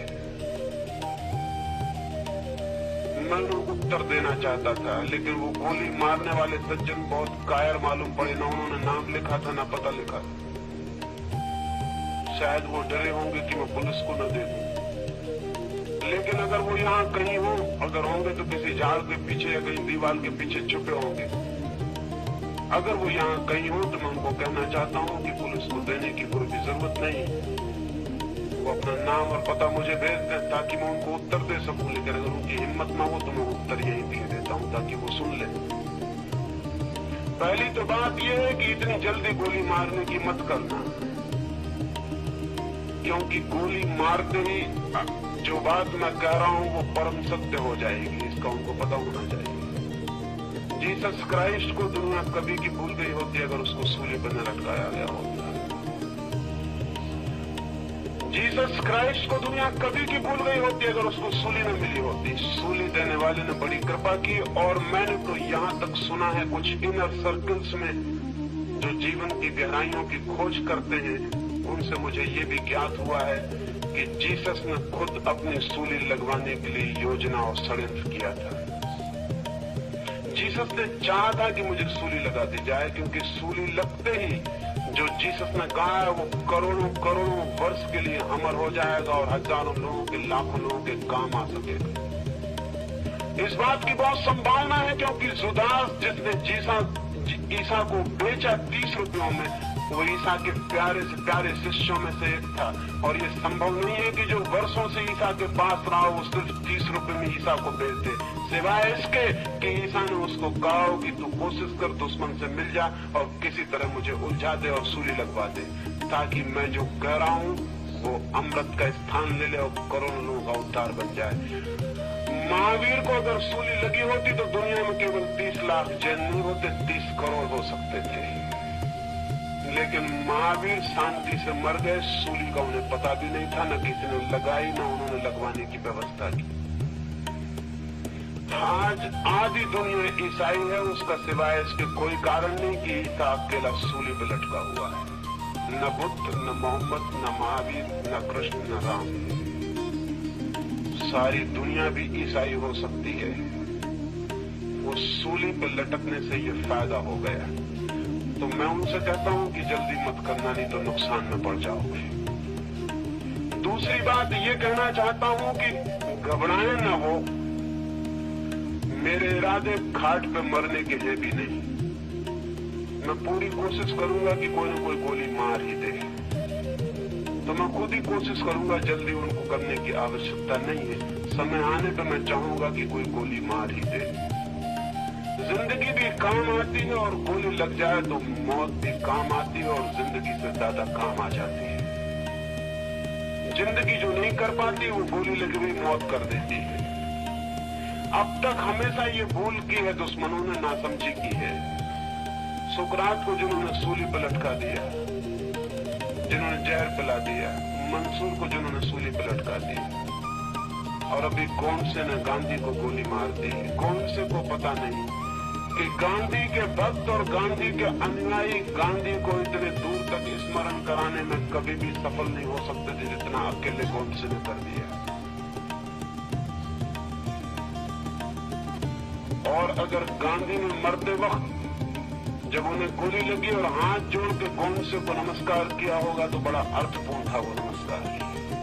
वो अर्थपूर्ण था कि मेरा अंतिम शिष्य सामने आ गया, अब जो मुझे आखिर और हमेशा के लिए अमर करके किए दे रहा है। भगवान ने आदमी भेज दिया जिसकी जरूरत थी। जिंदगी का ड्रामा, वो जो जिंदगी की कहानी है वो बहुत उलझी हुई है, वो इतनी आसान नहीं है।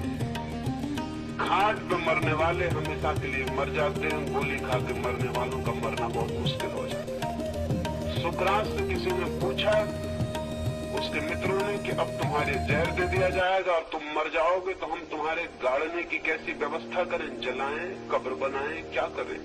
सुकरात ने कहा, पागलो, तुम्हें पता नहीं है कि तुम मुझे नहीं गाड़ सकोगे? तुम जब सब मिट जाओगे तब भी मैं जिंदा रहूंगा। मैंने मरने की तरकीब जो चुनी है वो हमेशा जिंदा रहने वाली है। तो वो मित्र अगर कहीं हो तो उनको पता होना चाहिए, जल्दी ना करें, जल्दी में नुकसान हो जाएगा उनका, मेरा कुछ होने वाला नहीं है, क्योंकि जिसको गोली लग सकती है वो मैं नहीं हूं, और जो गोली लगने के बाद भी पीछे बच जाता है वही हूं। तो वो जल्दी ना करें। और दूसरी बात ये कि वो घबराएं भी ना। मैं हर तरह की कोशिश करूंगा कि घाट पे न मर सकूं। वो मरना बड़ा गड़बड़ है, वो बेकार ही मर जाना है, वो निरर्थक मर जाना है। मर जाने की भी सार्थकता चाहिए।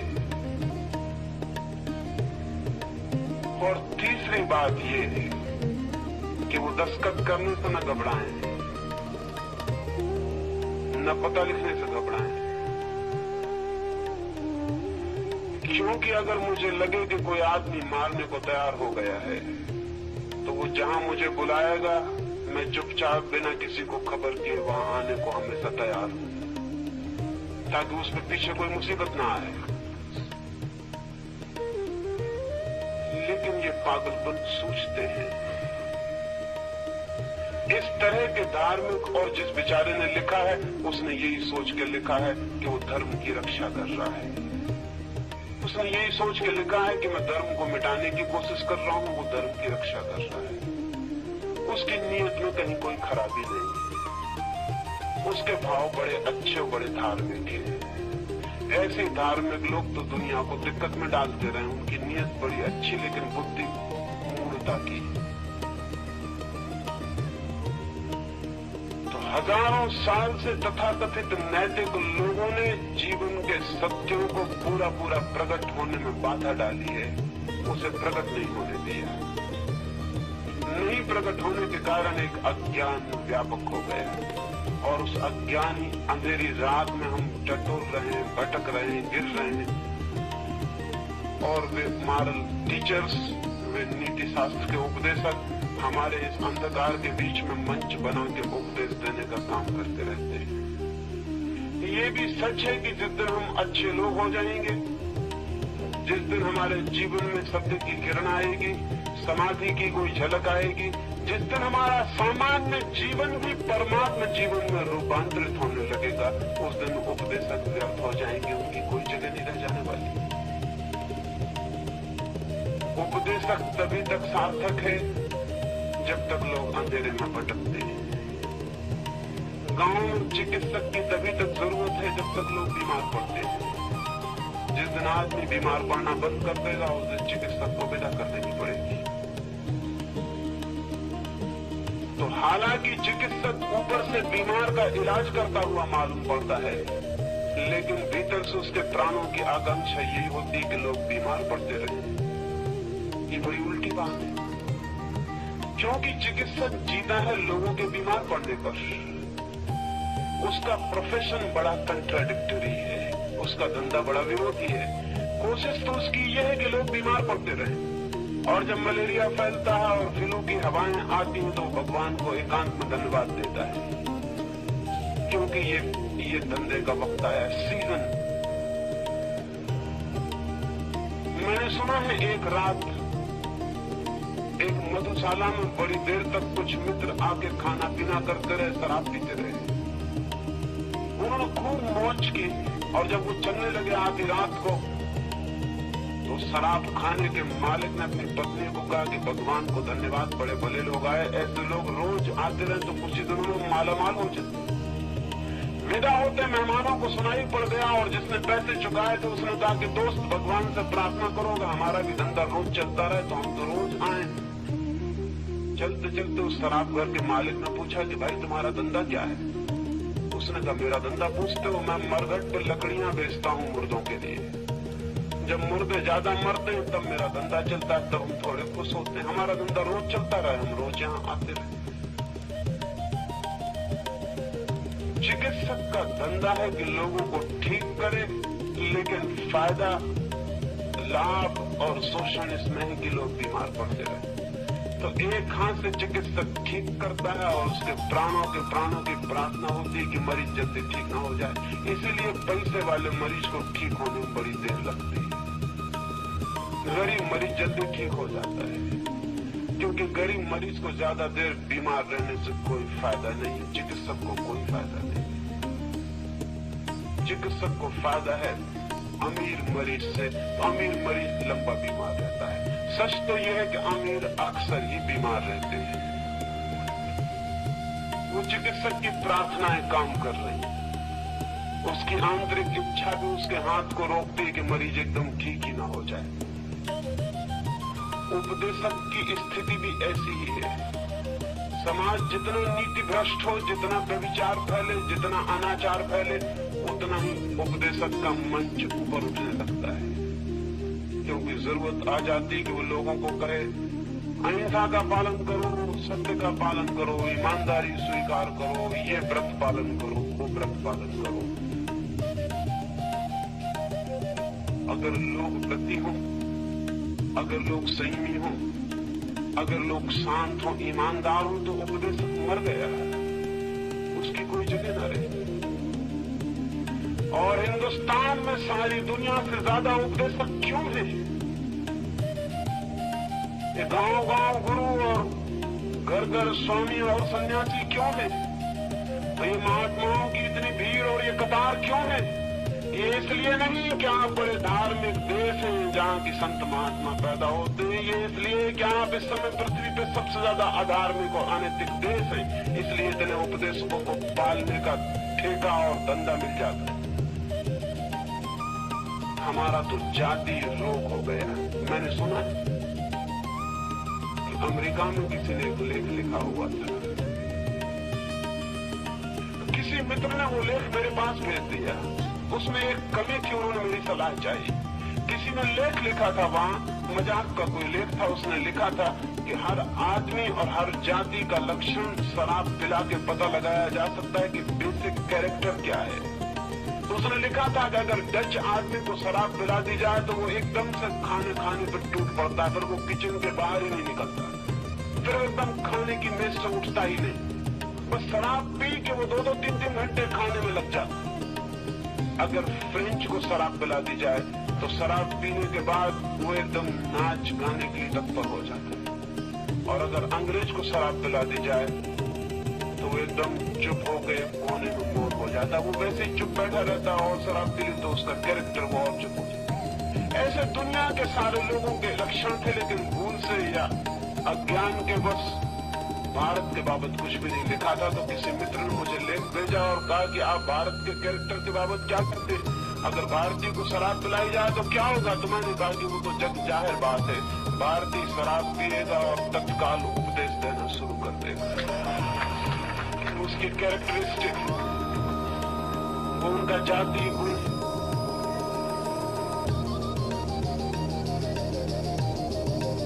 ये जो उपदेशों का समाज और साधु संतों और महात्माओं की लंबी कतार है, ये रोग के लक्षण है, ये अनिति के लक्षण। और मजा ये है कि इनमें से कोई भी भीतरी हृदय से कभी नहीं चाहता कि अनिति मिट जाए, रोग मिट जाए, क्योंकि उसके मिटने के साथ तो वो भी मिट जाते हैं। प्राणों की पुकार यही होती है कि रोग बना रहे और बढ़ता चला जाए। और उस रोग को बढ़ाने के लिए जो सबसे सुगम उपाय है वो ये है कि जीवन के संबंध में सर्वांगीण ज्ञान उत्पन्न न हो सके, और जीवन के जो सबसे ज्यादा गहरे केंद्र हैं, जिनके अज्ञान के कारण अनीति और व्यभिचार और भ्रष्टाचार फैलता है, उन केंद्रों को आदमी कभी भी न जान सके, क्योंकि उन केंद्रों को जान लेने के बाद मनुष्य के जीवन से अनीति तत्काल विदा हो सकती है। और मैं आपसे कहना चाहता हूं कि सेक्स मनुष्य की अनीति का सर्वाधिक केंद्र है। मनुष्य के व्यभिचार का, मनुष्य की विकृति का सबसे मौलिक, सबसे आधारभूत केंद्र वहां है, और इसलिए धर्मगुरु उसकी बिल्कुल बात नहीं करना चाहते। एक मित्र ने मुझे खबर भिजवाई है कि कोई संत महात्मा सेक्स की बात नहीं करता। और आपने सेक्स की बात की तो हमारे मन में आपका आदर बहुत कम हो गया है। मैंने उनसे कहा इसमें कुछ गलती नहीं हुई, पहले आदर था उसमें गलती थी, इसमें क्या गलती हुई? मेरे प्रति आदर होने की जरूरत क्या है? मुझे आदर देने का प्रयोजन क्या है? मैंने कब मांगा है कि मुझे आदर दें? देते थे तो आपकी गलती थी, नहीं देते आपकी कृपा है। मैं महात्मा नहीं रहा, मैंने कभी चाहा होता कि मैं महात्मा हूं तो मुझे बड़ी पीड़ा होती, मैं कहता क्षमा करना, भूल से ये बातें मैंने कह दी। मैं महात्मा था नहीं, मैं महात्मा हूं नहीं, मैं महात्मा होना चाहता नहीं।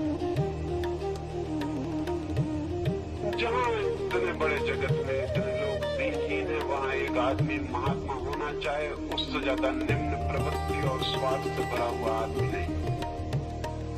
जहां इतने दीनहीन जन है, जहां इतनी हीन आत्माओं का विस्तार है, वहां महात्मा होने की कल्पना और विचार ही पाप है। महान मनुष्यता मैं चाहता हूं, महान मनुष्य मैं चाहता हूं।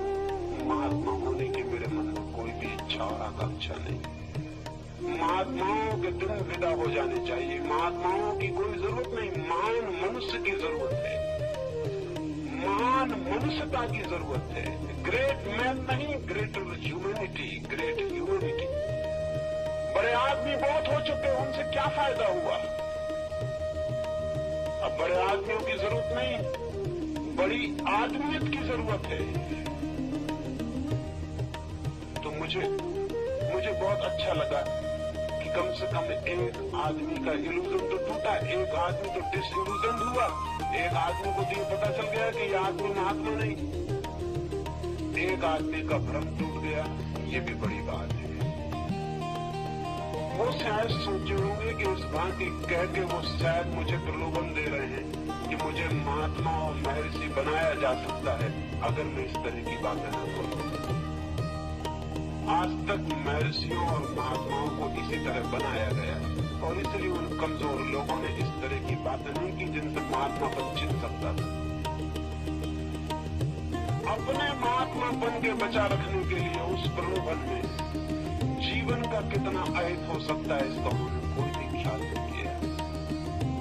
मुझे चिंता नहीं, मुझे विचार भी नहीं, मुझे ख्याल भी नहीं, और मुझे घबराहट ही होती जब कोई मुझे महात्मा मानना चाहे। और आज की दुनिया में महात्मा बन जाना और महर्षि बन जाना इतना आसान है जिसका कोई हिसाब नहीं। हमेशा आसान रहा है, हमेशा आसान रहा है।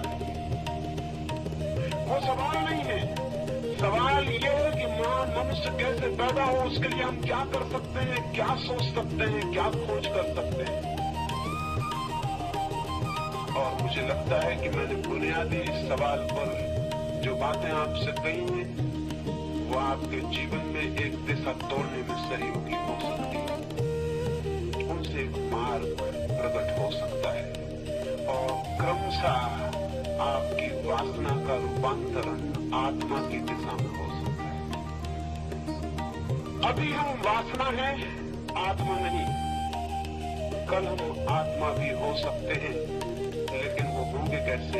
इसी वासना के सर्वांग रूपांतरण से, किसी शक्ति को निरंतर ऊपर से ऊपर ले जाने से। जैसा मैंने कल आपको कहा, उस संबंध में भी बहुत से प्रश्न हैं, उसके संबंध में एक बात कहूंगा। मैंने आपको कहा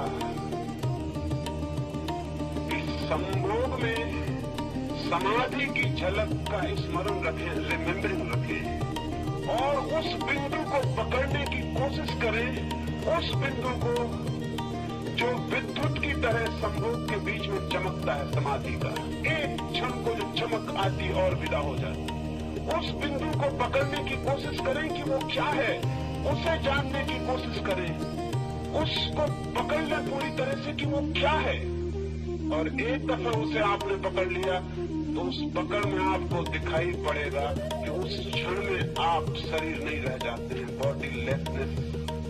उस क्षण में आप शरीर नहीं, उस क्षण में एक झलक की तरह आप कुछ और हो गए, आप आत्मा हो गए।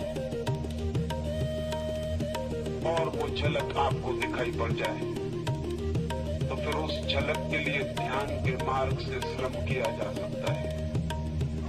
उस झलक को फिर ध्यान की तरफ से पकड़ा जा सकता है। उस झलक को फिर ध्यान के रास्ते से जाके परिपूर्ण रूप से पूरे रूप से जाना और जिया जा सकता है।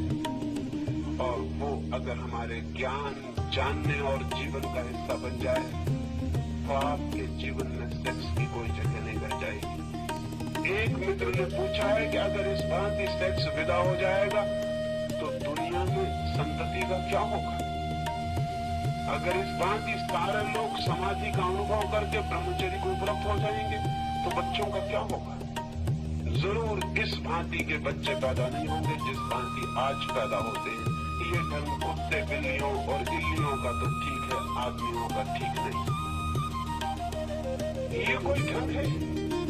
ये कोई बच्चों की कतार लगाए चले जाना, निरर्थक, अर्थहीन, बिना जाने पूछे ये भीड़ पैदा करते चले जाना। ये भीड़ कितनी हो गई? ये भीड़ इतनी हो गई है कि वैज्ञानिक कहते हैं कि अगर 100 वर्ष तक इसी भांति बच्चे पैदा होते रहे और कोई रुकावट नहीं लगाई जा सकती तो जमीन पर टहनी हिलाने के लिए भी जगह नहीं बचेगी। हमेशा आप सभा में ही खड़े हुए मालूम होंगे, जहां जाएंगे वही सभा मालूम होगी। सभा करना बहुत मुश्किल हो जाएगा। टहनी हिलाने की जगह नहीं रह जाने वाली 100 साल के भीतर अगर यही स्थिति रही। मित्र ठीक पूछते हैं कि अगर इतना ब्रह्मचर्य उपलब्ध होगा तो बच्चे कैसे पैदा होंगे? उनसे भी मैं एक और बात कहना चाहता हूँ, वो भी अर्थ की है और आपके ख्याल में आ जानी चाहिए। ब्रह्मचर्य से भी बच्चे पैदा हो सकते हैं, लेकिन ब्रह्मचर्य से बच्चों के पैदा करने का सारा प्रयोजन और अर्थ बदल जाता है।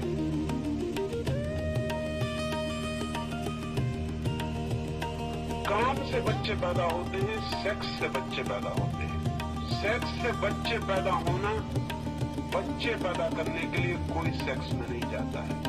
बच्चे पैदा होना आकस्मिक है, एक्सीडेंटल है। सेक्स में आप जाते हैं किसी और कारण से, बीच में बच्चे आ जाते हैं। बच्चों के लिए आप कभी सेक्स में नहीं जाते। बिना बुलाए मेहमान हैं बच्चे, और इसलिए बच्चों के प्रति आपके मन में वो प्रेम नहीं हो सकता जो बिना बुलाए मेहमानों के प्रति कब होता है। घर में कोई आ जाए अतिथि बिना बुलाए तो जो हालत घर में हो जाती है, बिस्तर भी लगाते हैं उसको सुलाने के लिए, खाना भी खिलाते हैं उसको खिलाने के लिए, आओ भगत भी करते हैं, हाथ भी जोड़ते हैं, लेकिन पता होगा आपको कि बिना बुलाए मेहमान के साथ क्या घर की हालत हो जाती है। ये सब ऊपर ऊपर होता है, भीतर कुछ भी नहीं। और पूरे वक्त यही इच्छा होती है कि कब आप विदा हो, कब आप जाएं। बिना बुलाए बच्चों के साथ भी दुर्व्यवहार होगा, सद्व्यवहार नहीं हो सकता, क्योंकि उन्हें हमने कभी चाहा न था, कभी हमारे प्राणों की वो आकांक्षा न थी। हम तो किसी और तरफ गए थे, वो बाई प्रोडक्ट है, प्रोडक्ट नहीं। आज के बच्चे प्रोडक्ट नहीं है, बाई प्रोडक्ट है, वो उत्पत्ति नहीं है। वो उत्पत्ति के साथ जैसे गेहूं के साथ भूसा पैदा हो जाता है, वैसी हालत। आपका विचार, आपकी कामना दूसरे की, बच्चे बिल्कुल आकस्मिक है। और इसीलिए सारी दुनिया में हमेशा से ये कोशिश चली, वातशायन से लेकर आज तक ये कोशिश चली कि सेक्स को बच्चों से किसी तरह मुक्त कर लिया जाए। उसी से बर्थ कंट्रोल विकसित हुआ, संतति नियमन विकसित हुआ, कृत्रिम साधन विकसित हुए कि हम बच्चों से भी बच जाएं और सेक्स को भी भोग लें। बच्चों से बचने की चेष्टा हजारों साल से चल रही है। आयुर्वेद के ग्रंथों में दवाइयों का उल्लेख है जिनको लेने से बच्चे नहीं होंगे, गर्भधारण नहीं होगा। आयुर्वेद के 3, 4, 5 हजार साल पुराने ग्रंथ इसका विचार करते हैं। और अभी आज का आधुनिकतम स्वास्थ्य का मिनिस्टर भी इसी की बात करता है। क्यों? आदमी ने ये इजाद करने की चेष्टा क्यों की? बच्चे बड़े उपद्रव का कारण हो गए। वो बीच में आते हैं, जिम्मेदारियां ले आते हैं। और भी एक खतरा, बच्चों के आते से ही स्त्री परिवर्तित हो जाती है। पुरुष भी बच्चे नहीं चाहता, नहीं होते हैं तो चाहता है। इस कारण नहीं कि बच्चों से प्रेम है, बल्कि अपनी संपत्ति से प्रेम है। कल मालिक कौन होगा? बच्चों से प्रेम नहीं है। बाप जब चाहता है कि बच्चा हो जाए, घर में लड़का नहीं है, तो आप ये मत सोचना कि लड़के के लिए बड़े होकर पुरान आतुर हो रहे हैं। नहीं, आतुरता ये हो रही कि मैं रुपए कमा कमा के मरा जा रहा हूं, न मालूम कौन कब्जा कर लेगा। एक हकदार मेरे खून का उसके बचाने के लिए होना चाहिए। बच्चों के लिए कोई कभी नहीं चाहता कि बच्चे आ जाएं। बच्चों से हम बचने की कोशिश करते रहे, लेकिन बच्चे पैदा होते चले गए। हमने संभोग किया और बच्चे बीच में आ गए। वो उसके साथ जुड़ा हुआ संबंध था। ये काम जन्य संतति है, ये बाई प्रोडक्ट है सेक्सुअलिटी की। और इसलिए मनुष्य इतना रुग्ण, इतना देही, इतना उदास, इतना चिंतित है। ब्रह्मचर्य से भी बच्चे आएंगे, लेकिन वो बच्चे सेक्स के बाई प्रोडक्ट नहीं होंगे। उन बच्चों के लिए सेक्स एक व्हीकल होगा। उन बच्चों को लाने के लिए सेक्स एक माध्यम होगा। सेक्स से कोई संबंध नहीं होगा। जैसे एक आदमी बैलगाड़ी में बैठ के कहीं गया, उसे बैलगाड़ी से कोई मतलब। वो हवाई जहाज में बैठ के गया, उसे हवाई जहाज से कोई मतलब। आप यहां से बैठ के दिल्ली गए हवाई जहाज में, हवाई जहाज से आपको कोई भी मतलब है, कोई भी संबंध है, कोई भी नाता है? कोई नाता नहीं। नाता है दिल्ली जाने से। हवाई जहाज सिर्फ व्हीकल, सिर्फ माध्यम। ब्रह्मचर्य को जब लोग उपलब्ध हों और संभोग की यात्रा समाधि तक हो जाए, तब भी वे बच्चे चाह सकते हैं। और लेकिन उन बच्चों का जन्म उत्पत्ति होगी, वो प्रोडक्ट होंगे, वो क्रिएशन होंगे, वो सृजन होंगे। सेक्स सिर्फ माध्यम होगा। और जिस बात की अब तक ये कोशिश की गई है, इसे बहुत गौर से सुन लेना, जिस बात की अब तक ये कोशिश की गई है कि बच्चों से बच के सेक्स को भोगा जा सके, वो नई मनुष्यता ये कोशिश कर सकती है कि सेक्स से बच के बच्चे पैदा किए जा सके। मेरी आप बात समझे? ब्रह्मचर्य अगर जगत में व्यापक हो जाए तो हम एक नई खोज करेंगे, जैसे हमने पुरानी खोज की है कि बच्चों से बचा जा सके और सेक्स का अनुभव पूरा हो जाए।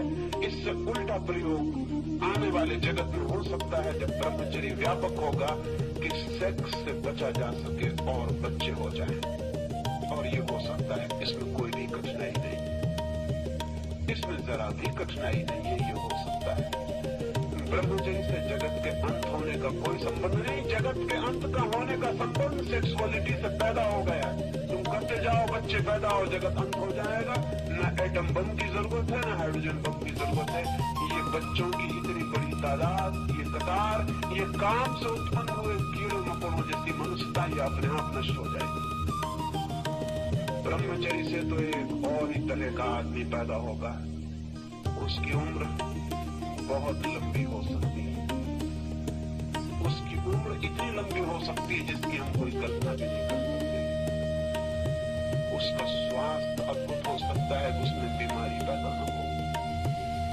उसका मस्तिष्क वैसा होगा जैसी कभी कभी कोई प्रतिभा दिखाई पड़ती है।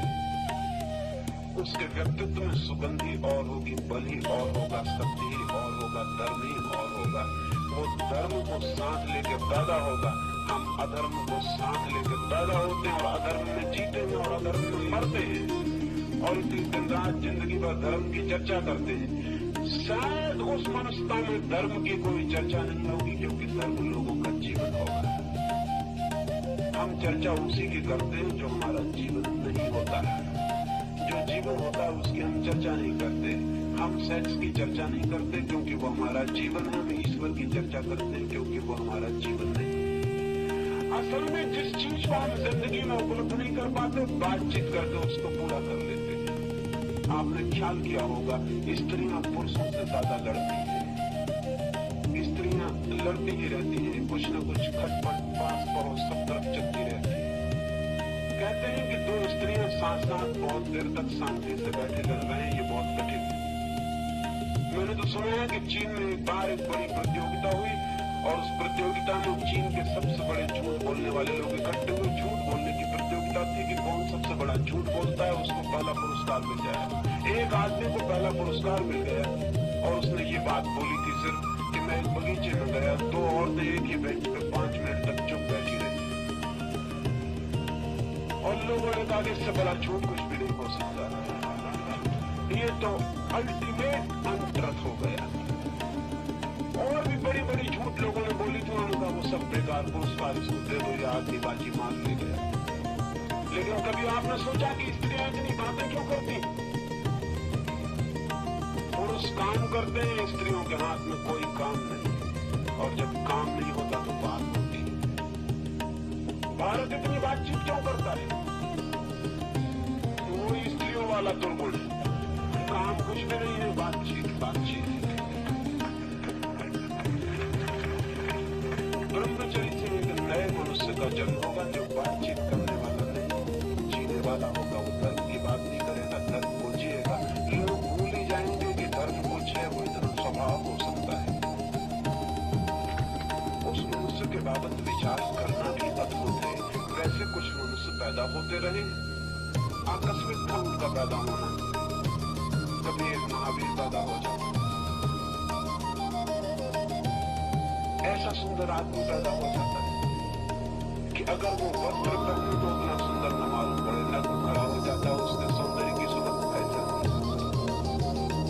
लोग महावीर को देखने चले आते हैं, ऐसा मालूम होता है संगमरमर की प्रतिमा हो,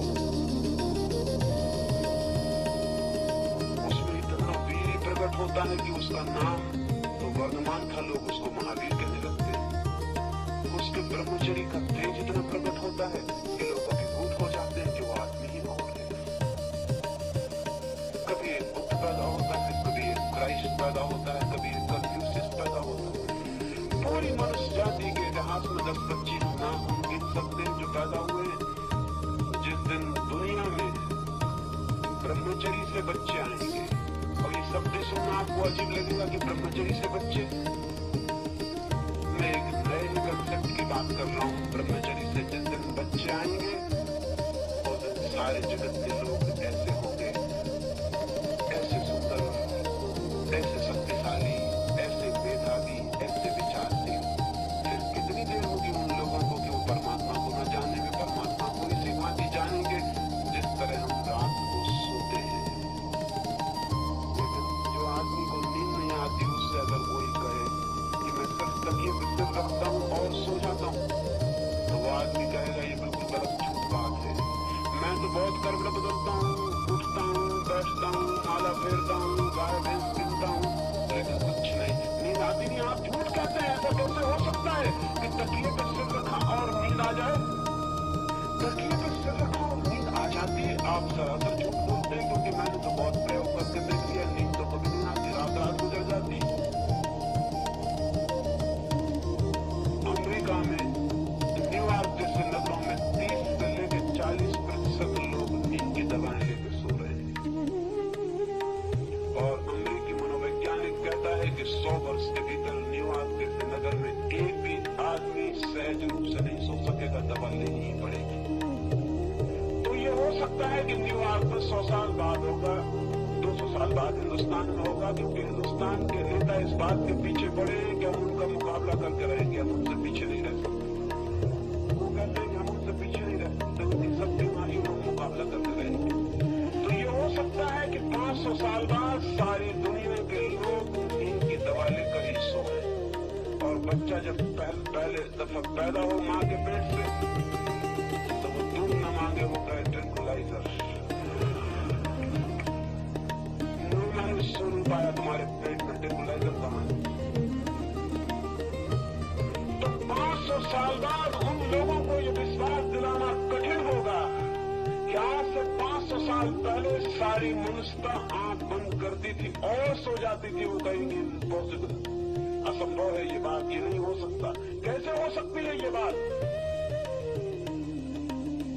मैं आपसे कहता हूं, उस ब्रह्मचर्य से जो जीवन समझेगा उसको ये विश्वास करना कठिन हो जाएगा कि लोग चोर थे, लोग बेईमान थे, लोग हत्यारे थे, लोग आत्महत्याएं कर लेते थे, लोग जहर खाते थे, लोग शराब पीते थे, लोग चोरे भोगते थे, लोग युद्ध करते थे। ये उनको विश्वास करना मुश्किल होगा कि ये कैसे हो सकता है। कान से अब तक उत्पत्ति हुई है और वो भी उस कान से जो फिजियोलॉजिकल से ज्यादा नहीं। एक आध्यात्मिक काम का जन्म हो सकता है और एक नए जीवन का प्रारंभ हो सकता है। उस नए जीवन के प्रारंभ के लिए थोड़ी सी बात इन 4 दिनों में मैंने आपसे कही। मेरी बातों को इतने प्रेम और इतनी शांति से, और ऐसी बातों को जिन्हें प्रेम और शांति से सुनना बहुत मुश्किल गया होगा, बड़ी कठिनाई मालूम पड़ी होगी। एक मित्र तो मेरे पास आया और कहने लगे कि मैं डर रहा था कि कहीं 10-20 आदमी खड़े होकर ये कहने लगे कि बंद करिए, ये बात नहीं होनी चाहिए। मैंने कहा इतने हिम्मतवर आदमी भी होते तो भी ठीक था। इतने हिम्मतवर आदमी भी कहाँ है कि किसी को कहना कि बंद करिए ये बात। अगर इतने ही हिम्मतवर आदमी इस मुल्क में होते तो बेवकूफों की कतार जो कुछ भी कह रही है मुल्क में वो कभी की बंद हो गई होती, लेकिन वो बंद नहीं हो पा रही। मैंने कहा मैं तो प्रतीक्षा करता हूँ कि कभी कोई बहादुर आदमी खड़े हो कहेगा कि बंद कर दो ये बात, उससे कुछ बात करने का मजा होगा।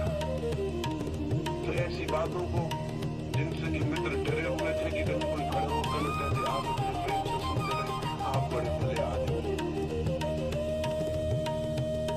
और जितना आपका ऋण मांगू